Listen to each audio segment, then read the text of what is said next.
کہ ابھی تک چین کسی ایسی جگہ پر نہیں پہنچا ہے جسے بھارت جو ہے بجا طور پر کوئی عسکری مداخلت کہہ سکے، اور ہم اس جگہ کو خالی کرنے سے انکار کر دیتے، ان پیکس کو، اور نقصان اٹھانے کے لیے بھی تیار ہو جاتے۔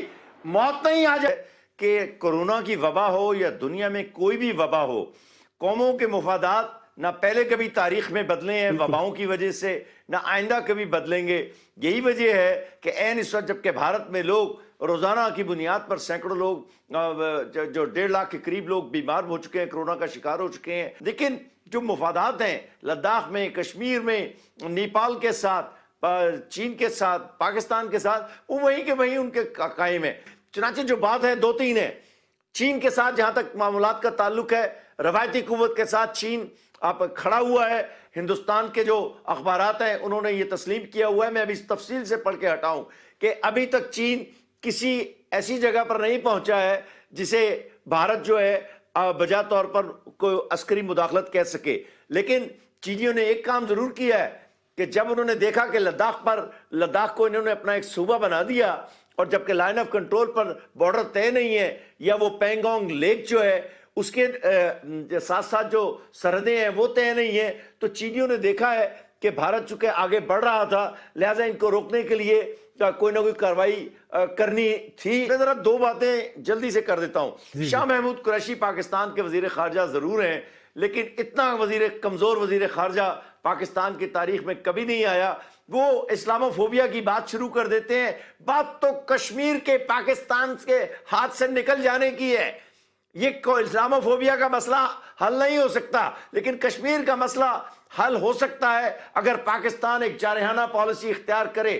اور ایک بات اور بھی کہنا چاہتا ہوں، کشمیر کے مسئلے پر ایٹمی جنگ نہیں ہوگی، آپ کو یہ مسئلہ روایتی تصادم کے ذریعے ہی، روایتی سفارتکاری یا روایتی تصادم کے ذریعے ہی حل کرنا ہوگا۔ آپ دیکھیں صاحب، اس میں تو ہم دیکھ رہے ہیں کہ مسلسل ناکامی نظر آ رہی ہے۔ وزیر اعظم پاکستان نے خود جو ہے وہ اپنے آپ کو کشمیر کا سفیر کے طور پر پیش کیا، لیکن کوئی سفارتکاری میں کوئی خاص پیش رفت ہم نہیں دیکھ سکے۔ آپ بالکل درست کہہ رہے ہیں۔ دیکھیں عمران خان تو اس کو یقین تھا، اور میں عمران خان کی بیشتر پالیسیوں کا حامی ہوں، لیکن کشمیر پر ظلم یہ ہوا ہے کہ عمران خان کا یہ خیال تھا کہ وہ آئے گا اور اس کو ہندوستان میں جناب خیر مقدم کہا جائے گا اور مودی اس کا استقبال کرے گا، لیکن مودی اپنے مفادات کا اسے کیا کہتے ہیں محافظ تھا۔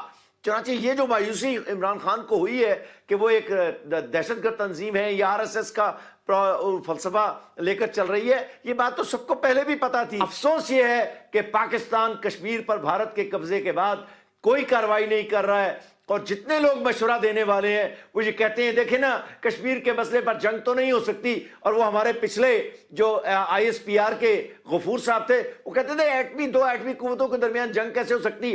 ایٹمی قوتوں کے درمیان روایتی تصادم ہوتے رہے ہیں، آئندہ بھی ہوں گے، اور آپ کو معلوم ہے کل تک چین اور روس کے درمیان سرحدی جھڑپیں، بڑی خونی جھڑپیں ہوتی رہی ہیں۔ یہی حال اب بھی ہے۔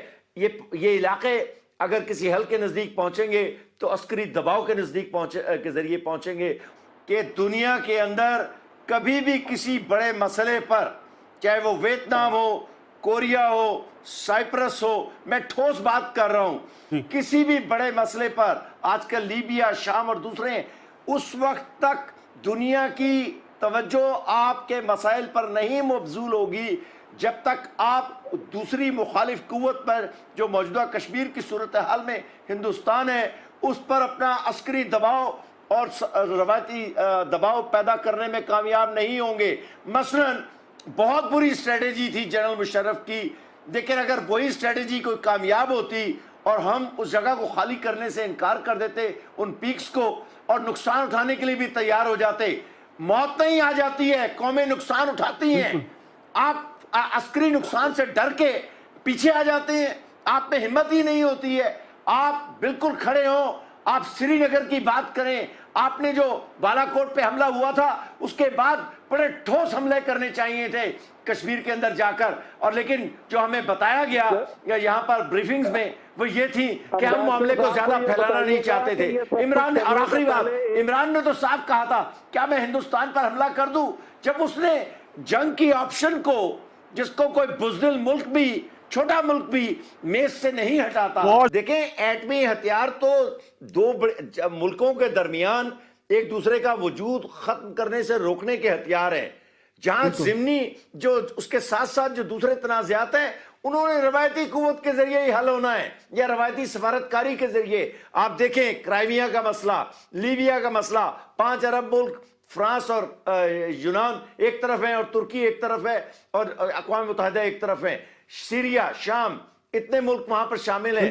کوئی مسئلہ ایسا نہیں ہے. ان تمام مسائل نے روایتی ہتھیاروں اور روایتی قوت کے ذریعے ہی حل ہونا ہے اور روایتی سفارتکاری کے ذریعے. ان دو میں سے ایک کے بغیر انہوں نے حل نہیں ہونا ہے.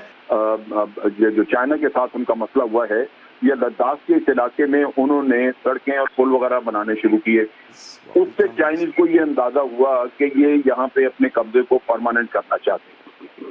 دوسری بات یہ ہے کہ چائنا سی پیک بنا رہا ہے اور ایک اتنی بڑی انویسٹمنٹ ہے جو ان کا ایک بہت ہی فلیگ شپ آپریشن ایک ان کا پروجیکٹ ہے. بالکل بھارت اس پہ لگاتار اعتراض کرتا ہے اور یہ بھی خبریں ہیں کہ بھارت کی کوشش ہے کہ کسی نہ کسی طرح یہ بلتستان میں ایسے حالات پیدا کیے جائیں جس سے کہ یہ پروجیکٹ ناکام ہو جائے. تو ان حالات میں یہ ضروری تھا کہ چائنا اس ایریے کو پروٹیکشن دینے کے لیے وہ متنازع علاقے میں کچھ آگے آئے تاکہ وہ یا تو بات چیت سے انڈیا تنازع حل کرے. اگر بات چیت سے نہیں کرتا تو پھر کم از کم سیکیورٹی جو چائنا کو چاہیے اپنے سی پیک کے لیے وہ مہیا کی جائے. لہذا یہ جو کچھ ہوا ہے یہ چائنا نے ایک سوچی سمجھی پلان کے تحت دیا ہے، ایسے نہیں.